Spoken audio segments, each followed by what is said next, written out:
WhatsApp students, आज हम पढ़ेंगे स्पोर्ट्स साइकोलॉजी के बारे में। तो the study of human behaviour refers to which particular field. Human behaviour को स्टडी करना किस फील्ड में आता है? ये साइकोलॉजी की फील्ड में आता है। The field of sports psychology is the study of, वो कहता है कि जो स्पोर्ट्स साइकोलॉजी है वो किस चीज़ की स्टडी है? एक्सरसाइज फिजियोलॉजी की, एक्सरसाइज साइकोलॉजी की थी या एक्सरसाइज सोशियोलॉजी की? तो हम जानते हैं कि ये स्पोर्ट्स साइकोलॉजी जो है ये इनमें से किसी की भी नहीं है, क्योंकि स्पोर्ट्स साइकोलॉजी क्या होता है? Psychological, the application of psychology in the sports is called sports psychology. तो यहाँ पे स्पोर्ट्स का नाम ही लिया गया, सिर्फ एक्सरसाइज साइकोलॉजी तो है, लेकिन exercise is not all about the sports है। स्पोर्ट्स एक बड़ी टर्म का नाम है और एक्सरसाइज पार्ट ऑफ स्पोर्ट्स है, इसलिए इनमें नन ऑफ द अबव है। तो स्पोर्ट्स साइकोलॉजी क्या होती है? स्पोर्ट्स साइकोलॉजी ये होती है कि द एप्लीकेशन, साइकोलॉजिकल प्रिंसिपल्स की एप्लीकेशन स्पोर्ट्स के अंदर शामिल करना स्पोर्ट्स साइकोलॉजी कहलाता है। क्या होती है स्पोर्ट्स साइकोलॉजी? के साइकोलॉजिकल प्रिंसिपल्स को इम्प्लीमेंट करना स्पोर्ट्स के अंदर स्पोर्ट्स साइकोलॉजी कहलाता है। इसके बाद जनाब, to become a sports psychologist which of the following is needed है। वो कह रहा है कि नन ऑफ द अबव है। यहाँ उसने कहा कि लाइसेंसिंग होनी चाहिए APA से, या रेफरल होना चाहिए सेवरल एथलीट से, या सर्टिफिकेशन फ्रॉम द ACSM, लेकिन ऐसा कुछ भी नहीं है, नन ऑफ द अबव। उसके बाद है imagery mental rehearsal is considered which of the following है। जो हम इमेजरी मेंटल रिहर्सल करते हैं वो क्या कहलाती है? इमेजरी मेंटल रिहर्सल क्या कहलाती है?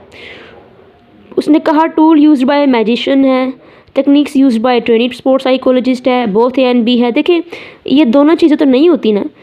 स्पोर्ट्स साइकोलॉजी जो है उसके अंदर आप तकनीक यूज़ करते हो, वो तो नहीं ना होती है। इमेजरी मेंटल रिहर्सल जो है वो क्या होती है? ये इनमें से कोई भी राइट आंसर नहीं है। ना कोई जादूगर इसको यूज़ करता है इमेजरी मेंटल रिहर्सल को, ना ही कोई स्पोर्ट्स साइकोलॉजिस्ट जो होता है techniques used by trained sports psychology. ये फिर भी हो सकता है, तकनीक used by trained sports psychologist, ये फिर भी हो सकता है सही जवाब इसका, क्योंकि ये एक तकनीक होती है इमेजरी मेंटल रिहर्सल जो स्पोर्ट्स साइकोलॉजी यूज़ करता है। तो ये इसका आंसर फिर भी हो सकता है। आपके ख्याल में क्या ये इसका आंसर हो सकता है, नहीं हो सकता? मुझे कमेंट में बताइएगा। अगर कोई आपसे कहे who is the considered the father of sports psychology, sports psychology की बात करें तो आपने कहना है कोलेमैन ग्रिफ्ट। ठीक है, कोलेमैन ग्रिफ्ट जो है वो क्या है? स्पोर्ट्स साइकोलॉजी का फादर है। लेकिन कोई अगर आप कहे कि साइकोलॉजी का फादर कौन है तो आपने कहना है विलहेल्म। क्या कहना है? Wilhelm.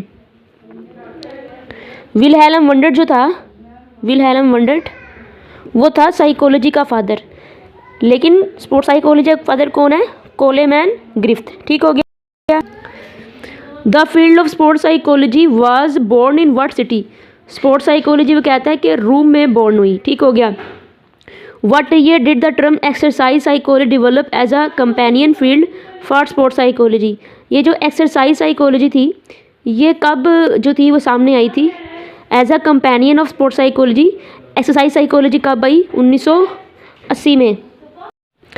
If research involve looking at effective fitness treatment for people experiencing depression this would इनकम्पन्स।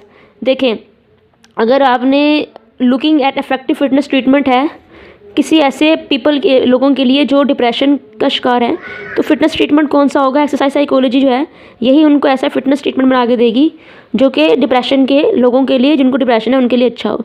जहाँ फिटनेस ट्रीटमेंट की बात करें एक्सरसाइज साइकोलॉजी है। Which of the following rules can sports psychologist fill है? वो कहता है कि स्पोर्ट्स साइकोलॉजिस्ट कौन से रोल अदा करता है? परफॉर्मेंस इन्हेंसमेंट रोल जो होता है ये इसने अदा करना होता है एक स्पोर्ट्स साइकोलॉजिस्ट ने। कौन सा? परफॉर्मेंस इन्हेंसमेंट का role. The amount of time teacher spend preparing lesson plan is based on which area? The amount of time teacher spend preparing lesson plan is based on which area? ये curriculum पे depend करता है। Lesson plan जो होता है वो curriculum का part होता है। ठीक हो गया, क्योंकि लेसन प्लान जो करिकुलम का पार्ट है ना, amount of time teacher spend preparing lesson plan है तो ये करिकुलम का पार्ट है, टीचर लेसन प्लान तैयार कर रहा है।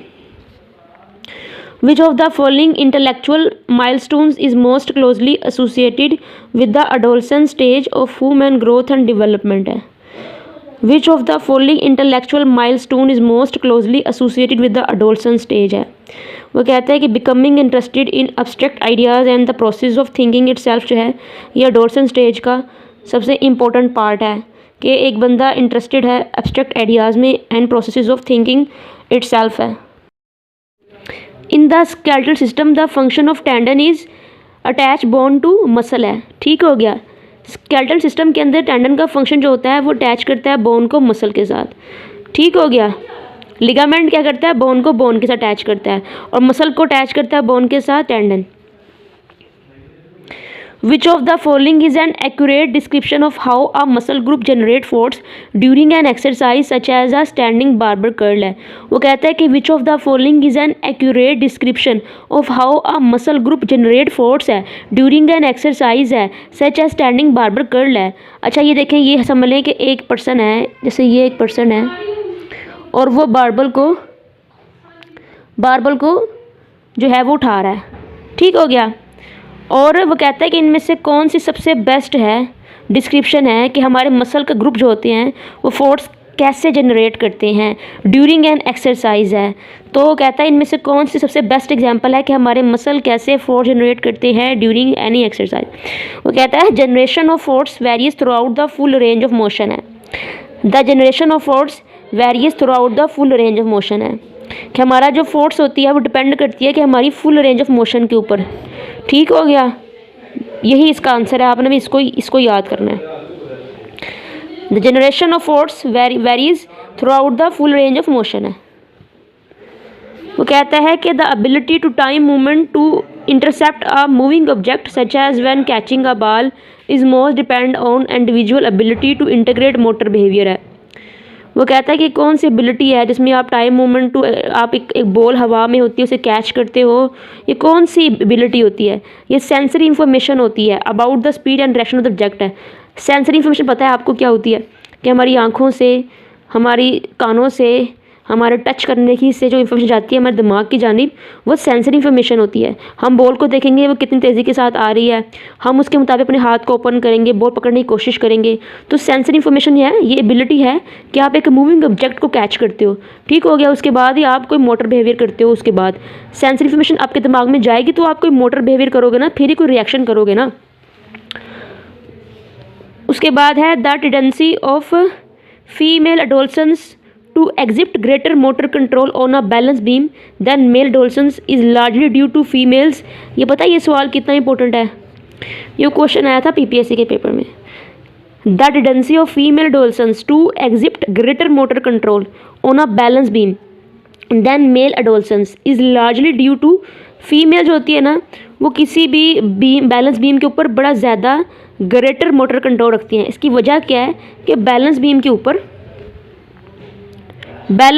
ऊपर ग्रेटर मोटर कंट्रोल है फीमेल का। क्यों? क्योंकि उनके अंदर लोअर सेंटर ऑफ ग्रेविटी होती है। फीमेल में क्या होता है? लोअर सेंटर ऑफ ग्रेविटी होती है। ये क्वेश्चन पेपर में आया था पीपीएससी के। In a typical progression of motor skill development which of the following skill is generally most difficult for children to master है। इनमें से कौन सबसे मुश्किल है चिल्ड्रन के लिए कि मास्टर हो जाए? वो स्किपिंग है। ठीक हो गया। अगर आप मोटर स्किल डेवलपमेंट करा रहे हो तो स्किपिंग सबसे मुश्किल है बच्चों के लिए। ये हमारा आखिरी क्वेश्चन है। A student is learning a new complex motor skill, the student will most likely benefit from the principal of transfer of learning of the. वो कहता है अगर कोई स्टूडेंट है और वो एक न्यू कम्प्लेक्स मोटर स्किल सीख रहा है तो कौन सा principle of transfer of learning उसको हेल्प करेगा? तो new motor skill is similar to one already mastered है। अगर तो वो इसने कोई पहले ही कोई स्किल सीखी हुई है और जो नई स्किल वो सीख रहा है वो रिजेम्बलेंस रखती है उसकी पहले से सीखी हुई स्किल के साथ, तो वो बड़ी जल्दी उसको सीख लेगा नई स्किल को। तो ये वाला principal of transfer of learning है जिसको हम पॉजिटिव कहते हैं। तो वो क्या करता है? वो हेल्प करता है किसी भी एथलीट को कि वो न्यू मोटर स्किल जो है वो जल्दी सीख ले, अगर तो वो सिमिलर है पुरानी वाली स्किल जो सीखी हुई है पहले से। तो ये थी हमारी आज की video. I hope you like this. Channel subscribe जरूर कीजिएगा। अल्लाह हाफिज़।